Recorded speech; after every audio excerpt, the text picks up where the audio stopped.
Okay, hi everybody. We are starting our next lesson, lesson 4.4, and we're going to be talking about layers. Now, I have been using this tutorial for a number of years now, so I have updated it, and you'll notice there's a change here. We are now going to be making an updated version of this with kind of higher resolution images and just an updated interface because the old version was using much older images and a much older interface. It was from a previous version of Photoshop. So we've switched it from this keyboard thingy to a Hawaii postcard. Okay, so that's what we're going to be working on today. You'll need these three source images. They are Photoshop documents. When you click on them, they should take you to a download page. And from the download page, make sure that you select it. You should get a black arrow up here that says download.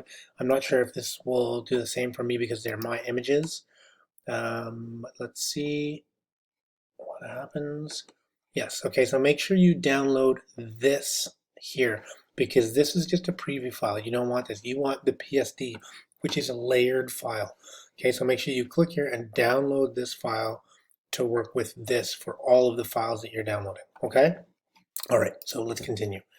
I've got Photoshop open. Now I'm going to be working, this is taken from a Photoshop classroom in a book. There was a free sample chapter, so I'm using this as my images and what we're going to be working on. So this is copyrighted information, but it's been free to use and distribute, so I'm allowed to use this. And that's what we're going to be doing. This is what our end project is going to look like. Now, this is quite a long tutorial. I feel like this is going to take at least two videos. We'll see how we do as we go through it, but this is what we're working towards. Okay. Okay. So the first thing we need to do is download our files. Okay. So those are three files to download. Now, to open a file, you can either go to the file open dialog box, or you can actually just go to your, in a Mac, go to your Finder, and on a PC, just go to your Windows Explorer, and then you can actually drag, either you can double click the PSD from here, or you can drag it in on a Mac, you can just drag it right to your PSD folder icon, and it'll open. You also have some other options. I think on a PC or a Mac, you can right click and say open with. Okay, so there are a couple different ways to open this file. So I'm just going to double click and it'll open up in Photoshop.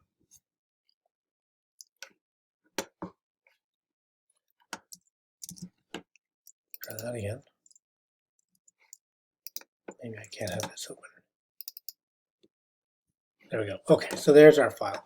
Now, first thing I want to mention is that we're going to be learning about layers, and so let's first set our interface so that you are seeing kind of some of the same setup as me. In fact, if you remember in previous lessons, we've set our workspace to essentials. Okay, and if we do that, it'll reset all of the palettes so that you're looking at the same layout as me. Okay, now we don't actually need all of these. There are a few that we don't need, like learn.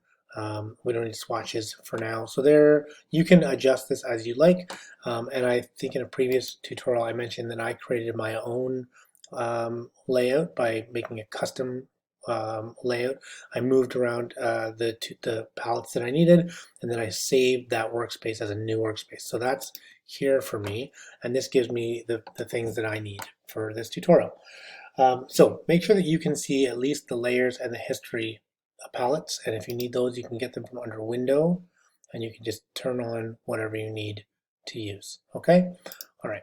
So notice here in our layers palette, we have a number of layers. Now, I mentioned previously in a previous tutorial, the layers are like stacked paper. Now, if you have, for example, if you remember transparencies, which are kind of like a sheet of transparent paper, and I created a new layer, that's what that would be. It would be like a blank sheet of paper with nothing on it. Each of these is a blank transparency with something kind of printed on that transparency. So what you'll see here, excuse me, what you'll see here is you've got this pineapple, and then I've got this flower, and the flower seems to be as if it were cut out and placed on top. And so what I'm looking at here in my layers palette is like a profile view, like a side view of each of the layers stacked on top. So there's like a blank white page, and then a cutout of a pineapple, and a cutout of a flower, and a cutout of the word Hawaii, and a cutout of a postage stamp. And each of those are layered on top of each other. I can select different layers, okay, and make them active. And then when those layers are active, I can use my move tool to move those elements around on my page, okay, depending on which layer I have selected. Now, just note that if you're doing that, if you're moving that, there is a checkbox up in the top left corner here that says auto select. If that is checked, and I click on, notice where I'm on the pineapple layer, and I click here on an area where this flower is in front of the pineapple, it will auto select that layer. Okay, now my preference is to not have that clicked on, but just be aware that you can do that if that's what you prefer, and that's another way just to move between your layers to the layer that you want by clicking on a layer, and you'll notice my layer is updating as I click on different things. It's going to that layer. Okay, I don't like that personally, but you may find that an easier way to work. If you don't have that checked, you can also right click anywhere, and the right click dialog box that comes up will show you anything that has some pixels on that layer where you've clicked. So I'm going to click here, and you'll see that there's this black part of the postage stamp. Underneath that is the red flower, and underneath that is the pineapple. So when I click here, you'll notice I get postage, flower, pineapple, and the background layer. Right? If I just clicked here, you'll notice I only get the pineapple and the background because those are the only two that have pixels at this point where I clicked. Here, on the other hand, I'm going to get three options: flower, pineapple, background. Okay, so lots of ways to navigate this, lots of ways to move around between your layers. Okay, let's look at what we have in this layer palette. We've got a little eye icon, and that is visibility. So that means turn on and turn off my layers. Okay, so their visibility. I've got a number of sort of options here. There are many layer options. There are some these are called blending modes. There is an opacity slider. There's a fill slider. There are these kind of locks, and we're not sure what they do. And then down at the bottom, we have another whole set of icons. Okay, so there's a few things to learn with the layer palette, and most of these are available a number of ways. You can either use, here we've got something called an adjustment layer. Okay, so let's create new fill or adjustment layer. That's also available through the layer new adjustment layer. I can do that from here. There is also an adjustments palette where I can add any of those same adjustment layers. So there are lots of ways to get access to your tools in Photoshop, and you'll learn kind of a variety of ways to do things, and you'll get comfortable with different ways of doing things, and your own work process or your own workflow will kind of be the way that you prefer as you get more comfortable with Photoshop. Okay, so looking at our file here, okay, we've got a number of items, and I'm going to turn these guys off for now, and I've got this pineapple, and now if you can see it, I can try and make this larger by going here and saying palette options. Now right now this is set to large, so I can't make it larger than that for you to see. You may have yours set to small, so just if you want to view yours at the larger size like this, go up to the top of your layers palette, click on the little more options here, go to panel options, and then make sure that the large one here is selected. When you do that, you'll notice that there's like a little gray and white checker box pattern in the background of all of these layers. That means transparency. What that means is that the only part of this layer that has anything on it is this pink flower, and everything else is transparent. That's why I can see through it to this pineapple. If I change the order of these, so notice I can take this pineapple layer and drag it above, and now I can see kind of behind these pineapple leaves to what's behind it, which is this flower. Okay, so that just means transparent. All right, so let's put that back down where it belongs. There are kind of a number of things that we should be learning as we go through this and paying attention to, and I'll try and highlight as much as I can in the tutorial, and I'll try and put a list on the website of sort of terms that you should know from this lesson. This is quite an involved lesson. Okay, we also have a couple of things we should note. Opacity and visibility and transparency all sound like they have some relationship, and I suppose they do, but they're different terms. Visibility means, can I see the layer? Okay, is it on or is it off? Opacity means, how see-through is it? So right now, this layer, the pineapple layer, is 100% opaque. If I turn it down, you'll see it becomes more transparent. I should do that with the flower layer so you can see what's happening. I'll bring the opacity down, and what you can see is you're starting to be able to see through this layer. Okay, so you can see through to what's behind it, which is the pineapple. Okay, and I can have it very faint, or I can have it at 100%, so I can't see through it at all. Okay, that's opacity. Now transparency is referring to where there is nothing on my layer. Okay, that means that there are no pixels at that point. Okay, so transparency, opacity, and visibility. Just make a note of, in your mind, what the difference between those are.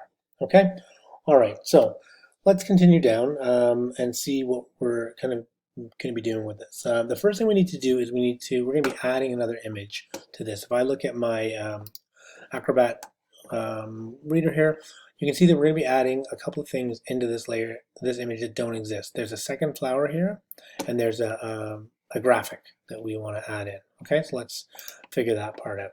So open up your Finder or whatever you're working with, the PC, and find the file called Beach. You should have downloaded that from the website. Okay, and I'm going to take this and I'm going to double click this, and it should open up Photoshop. There it is. And now by default I have two tabs open. Okay, now when I'm working with one file and I want to go back to the other, that's okay. But a nicer way to work if I need to move one between move an image from one to the other is I can go to Window, Arrange, and this is I think a new feature, two up vertical, and what'll happen is it'll show me both images at the same time. Okay, it'll tile those on my screen. All right, and that's a nice way to view the files that you have open. Okay, if you do need to go back, you can change that just by going Arrange, okay, and then consolidate all the tabs, and it'll put it back the way it was. Okay, I want to rename my layer. Now I've got a layer. I've only got one layer on this file. It's a single layer file versus this one, which has a stack of layers. Okay, so this is only one. I want to change the name. So to do that, I need to double click the word layer one. Notice if I click here, that gives me a different option. Okay, that's not renaming the layer. And if I double click this, again, it takes me to the layer style dialog box. Okay, that's not what I want. I want to double click the word layer. And what that does is it gives me the option to change the name. Okay, we'll call that Beach. And we're going to drag this, go to my Move tool, and drag this layer from here onto this layer. And what it does is it drags it above whatever layer was active. Okay, I'm going to undo that and show you that if I had the pineapple active and then drag it over here, it puts it above my pineapple layer. If I was on my background layer and I drag it over here, it puts it above my background layer. Okay, now that's not a big deal because I can move it around if I need to. That's easy enough to do. But for now, let's put it here in front of my pineapple layer. Okay. All right, once I've done that, notice that it keeps the name, right? It keeps my beach layer name, which means I don't need to rename it, which is kind of a nice option to have. And we can turn this on and off, and we can change the opacity, and it will, obviously it's no longer connected to this file. It's going to only change the options within this file here, okay? All right. One last thing we're going to do in this video is we're going to add a border to this image. So let's double click on my beach here, and there are two ways to do this. I can either click in here and go to stroke, and notice when I have my blending options clicked, I actually have to click on the word stroke to get the effects that I want. Okay, so I'm going to change this to white, and I'm going to change my stroke size to 6, and everything else can stay the same. I'm going to click OK, and now we'll add a white border around my image. Okay, and that's that is tied to the image that I have. It's on this layer, okay? Notice it added an effect here, which I can turn on and off. I'll continue in the next video.